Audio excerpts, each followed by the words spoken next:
E aí, pessoal, tudo bem? Vamos começar o nosso estudo aí da parte de dinâmica. Então, a primeira coisa que a gente vai ver é força. Então, o que seria força? A força é o agente físico capaz de produzir deformações e acelerações nos corpos sobre os quais ela atua, tá? A unidade de medida de força num sistema internacional é o Newton.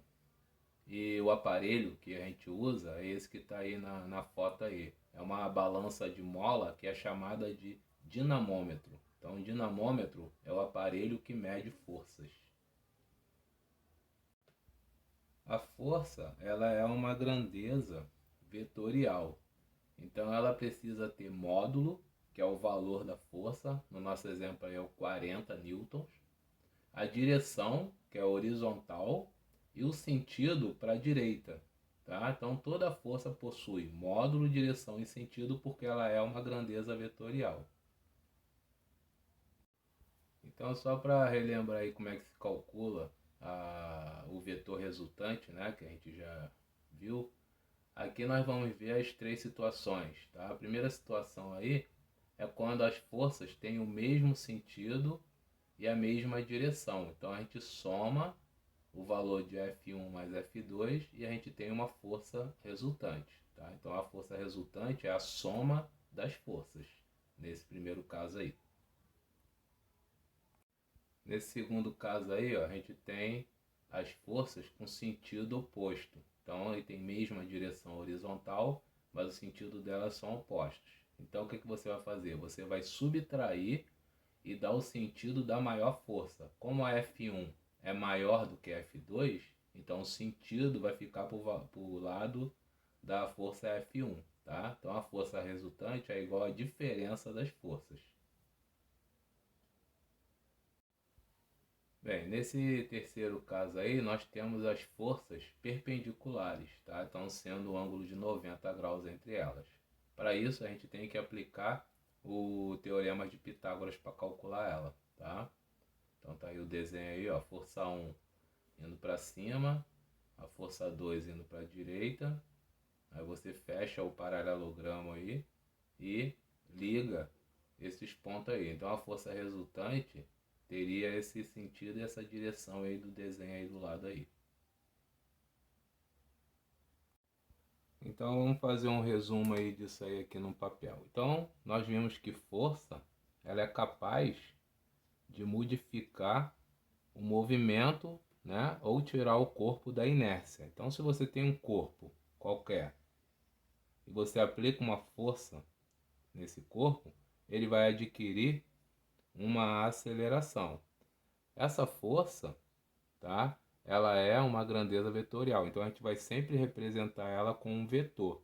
Então se eu tenho uma força aqui F1 e eu coloco mais uma força F2, então eu coloco uma segunda força aqui, F2, então nós vamos ter que esse corpo aqui, ele vai ter uma força resultante F, que vai ser o valor do F1 mais o F2, certo?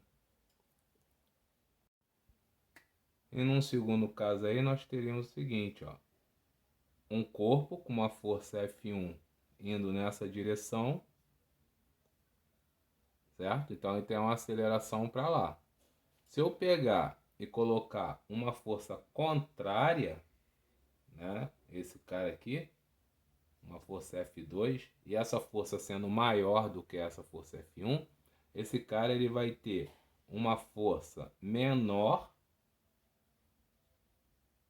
que a gente vai chamar de F, e seria a diferença entre F2 e F1, já que F2 é maior que F1 no nosso exemplo.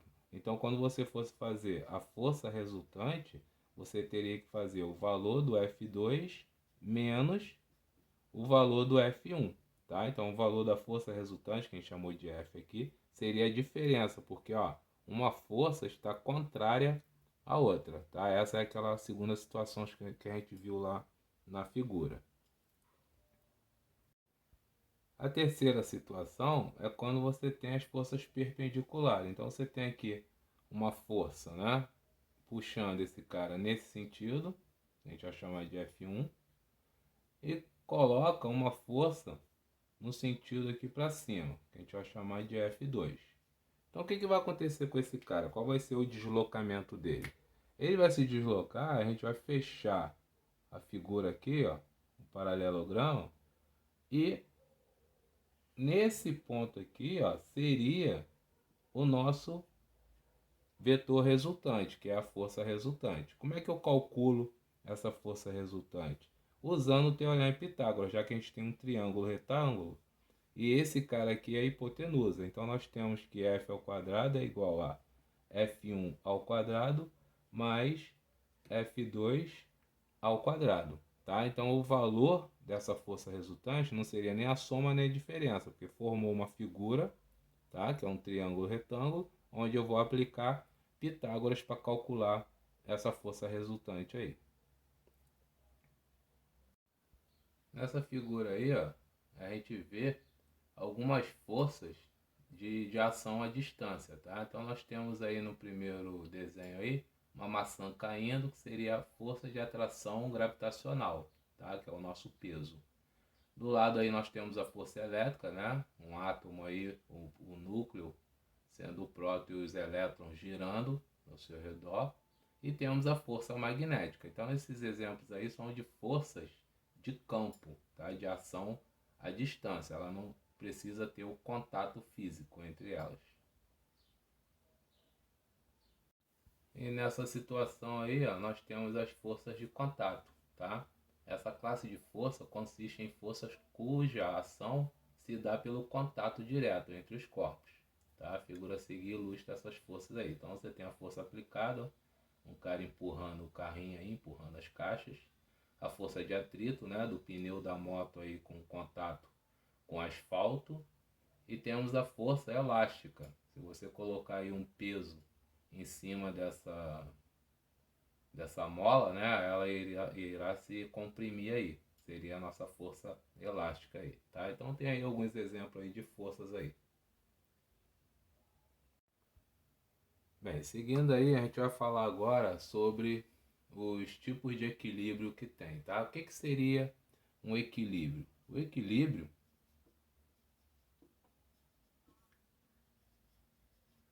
você teria dois tipos de equilíbrio. Um equilíbrio estático e um equilíbrio dinâmico.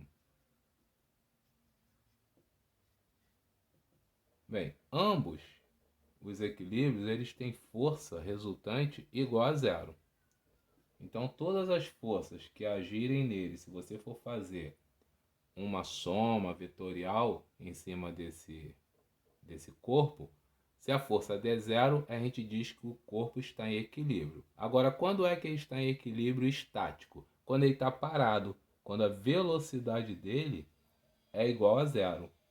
Tá? Então ele está parado, por isso que é estático. E o dinâmico? O dinâmico, a velocidade dele é diferente de zero e constante. Então, quando você tem o equilíbrio dinâmico, você tem a força igual a zero, só que esse corpo está em movimento. Tá? Então você teria aí um corpo em movimento com uma velocidade sempre constante. Se você aplicar uma força nesse corpo, né, a gente tem aí a segunda lei de Newton que a gente vai estudar, você adquire uma aceleração nesse corpo. Então, quando não há mudança de velocidade, quando a velocidade permanece constante, não tem aceleração. A aceleração é zero. Se a aceleração é zero, a força vai ser zero, porque qualquer coisa vezes zero vai dar zero, tá? Então, quais são os dois tipos de equilíbrios que a gente tem? O equilíbrio estático, tá? E o equilíbrio dinâmico. O que eles têm em comum? Tem em comum que a força é igual a zero, tá? Mas a diferença é que um está parado, a velocidade é zero, e o outro, o corpo está em movimento sem mudar a sua velocidade. Com isso, a gente vai estudar então a primeira lei de Newton, Então, a primeira lei de Newton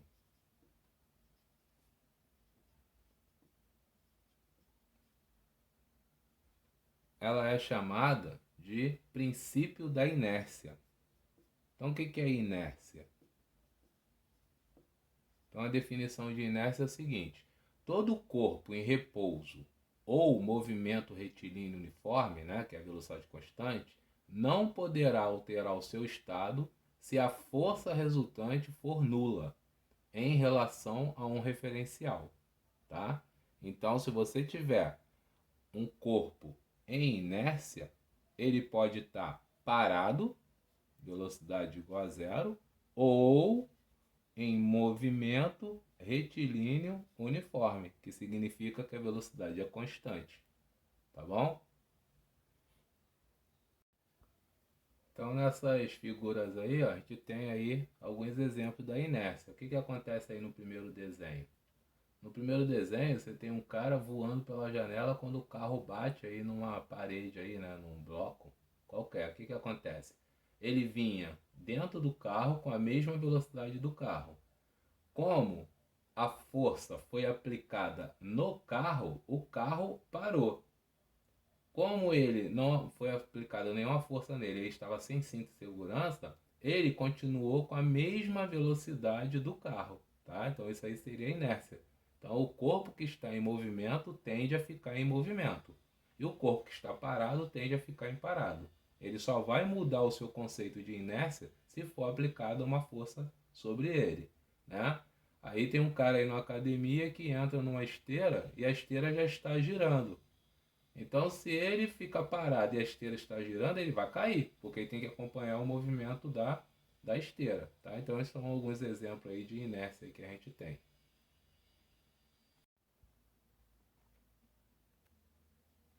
Então, seguindo aí, a gente vai falar agora sobre a segunda lei de Newton. Então, a segunda lei de Newton,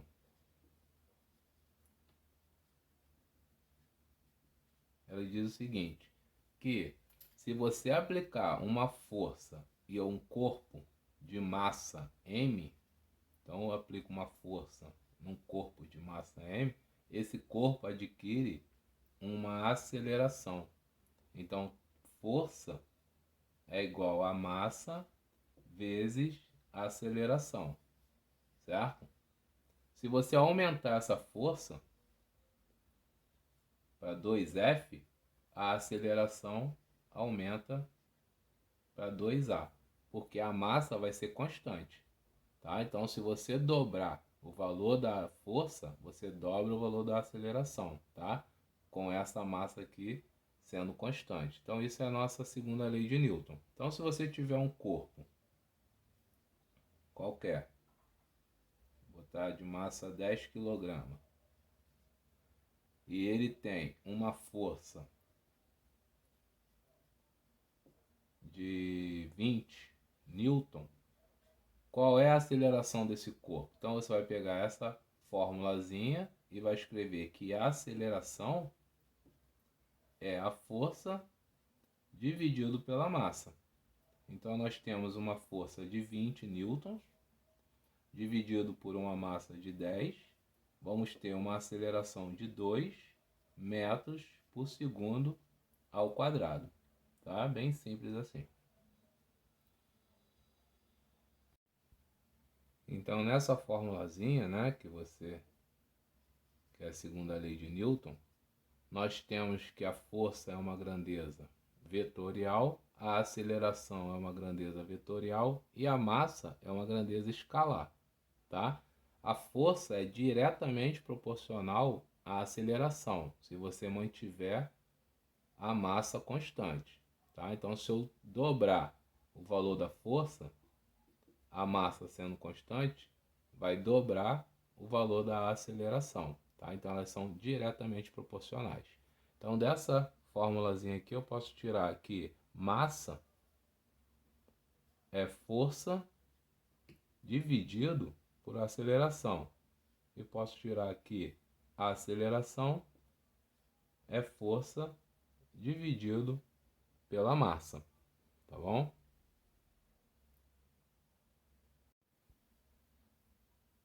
seguindo, né? Vamos fechar então as 3 leis de Newton. Vamos falar da terceira lei de Newton.